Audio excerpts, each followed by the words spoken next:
Greek leaders have reached an agreement on new austerity measures. The country needs the cuts to get the €130 billion bailout from the EU and the International Monetary Fund to avert a default.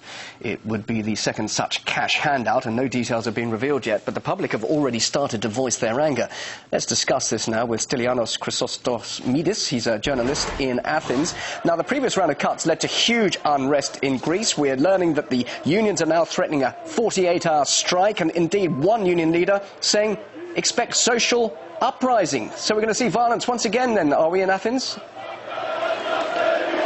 Good evening from Athens. I can really hardly hear you because at the moment the main body of the demonstration passes from the hotel where we talk now, and it's extremely difficult to listen to you. But I have to tell you that in Greece the protesters and the majority of Greek people are not so glad about this agreement, because maybe the main three leaders agreed about these measures, but the thing is that a lot of people in Greece call the leadership of those three parties, of the coalitions, they already call them employees of the International Monetary Fund.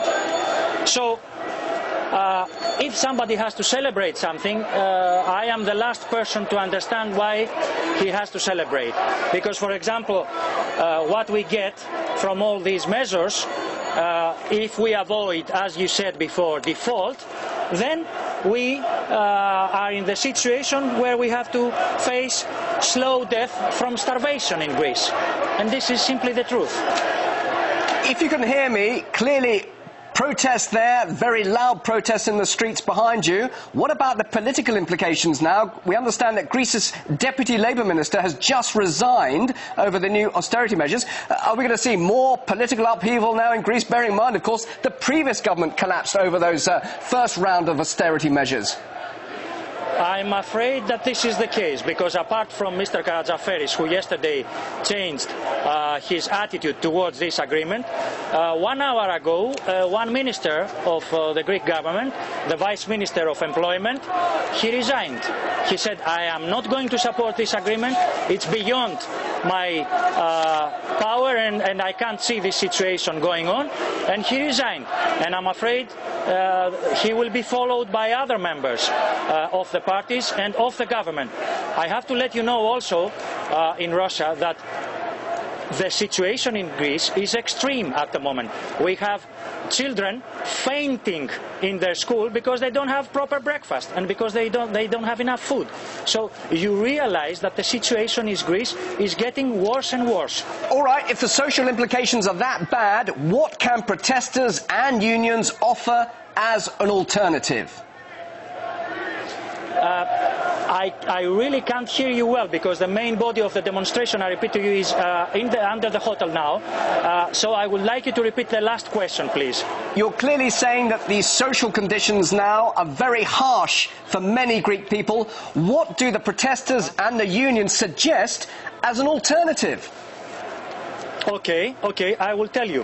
At the moment, they say, the protesters and a lot of people in Greece, that we have recession. The measures bring us more deep to recession. We have taxes and taxes, we have layoffs, and we have a lot of people, as I told you, that they are hungry at the moment.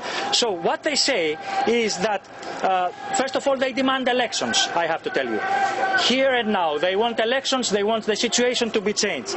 Second, they have been wondering, and I also have to pass this question to you, whose recipe are we following at the moment in Greece? The Greek government. The recipe comes from the IMF, and the recipe simply doesn't work. It's going to fail. It's obvious.